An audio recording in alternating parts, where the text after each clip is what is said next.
আবারও হামলা ভারতের, পাল্টা প্রতিরোধে 12টি ড্রোন ভূপাতিত। পাকিস্তানের ভূখণ্ডে ভারতের নতুন করে ড্রোন হামলা।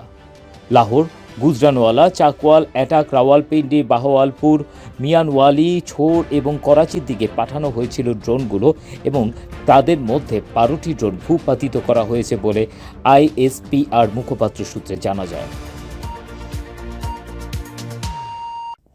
ভারত পাকিস্তানের যুদ্ধ মানে পারমাণবিক যুদ্ধের আশঙ্কা। ইতিমধ্যে পাকিস্তান থেকে পারমাণবিক যুদ্ধের সম্ভাব্যতা সম্পর্কে সুস্পষ্ট ইঙ্গিত পাওয়া গেছে। আর এই ভয়াবহতা এগিয়ে আনতেই যেন মসজিদ, শিক্ষা প্রতিষ্ঠান ও জলবিদ্যুৎ বাঁধ লক্ষ্য করে হামলা চালিয়েছে ভারত। একটি দেশ কতটা বর্বর হলে সাধারণ মানুষ, শিক্ষা প্রতিষ্ঠান, মসজিদের মতো জায়গাগুলোতে নির্দয়ভাবে হামলা করতে পারে। 7 থেকে 8 মে পর্যন্ত ভারত থেকে আসা 12টি ড্রোন ধ্বংস করেছে পাকিস্তান। বৃহস্পতিবার এক প্রতিবেদনে এই তথ্য জানায় বিবিসি। পাকিস্তানের সেনাবাহিনীর গণসংযোগ শাখার মহাপরিচালক লেফটেন্যান্ট জেনারেল আহমেদ শরীফ চৌধুরী জানিয়েছেন, গতরাতে ভারত আবারও পাকিস্তানের সীমান্ত লঙ্ঘন করেছে এবং বিভিন্ন স্থানে ড্রোন পাঠিয়েছে। এ যেন এশিয়ার আরেক দানব ইসরায়েল। তবে এই হামলায় এখন পর্যন্ত কোনো হতাহতের খবর পাওয়া যায়নি।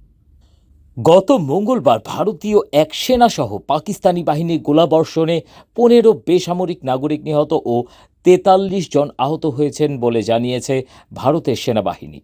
পাকিস্তানের সশস্ত্র বাহিনী নিয়ন্ত্রণ রেখার ধুন্দিয়াল সেক্টরে ভারতীয় সেনাদের ব্রিগেড সদর দপ্তর ধ্বংস করা হয়েছে এবং একটি ড্রোন গুলি করে ভূপাতিত করেছে। আনন্দবাজারের প্রতিবেদনে বলা হয়েছে, পাকিস্তানের হামলায় ভারতের 4টি বিমানবন্দর বন্ধ হয়ে গেছে। এইসব এলাকার বাসিন্দাদের বাড়ি থেকে বের হতে নিষেধ করা হয়েছে। এছাড়াও জম্মু কাশ্মীরের স্কুল কলেজ বন্ধ করা হয়েছে। এই অবস্থায় আলোচনার মাধ্যমে উত্তেজনা প্রশমনের আহ্বান জানিয়েছেন আন্তর্জাতিক সম্প্রদায়। মঙ্গলবার রাতে পাকিস্তানের 6টি শহরে ক্ষেপণাস্ত্র হামলা চালিয়েছিল ভারত। তাৎক্ষণিক প্রতিরোধ গড়ে তোলে পাকিস্তানও।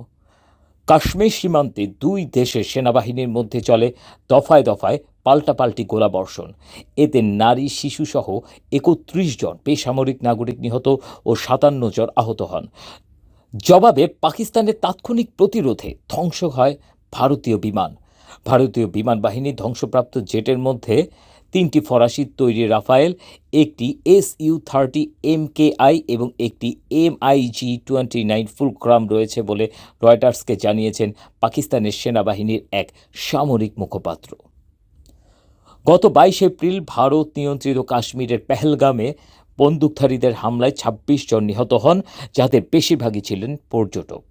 এই ঘটনার পেছনে পাকিস্তানের হাত ছিল বলে দাবি করে জবাব দেওয়ার ঘোষণা দিয়েই হামলা করে ভারত।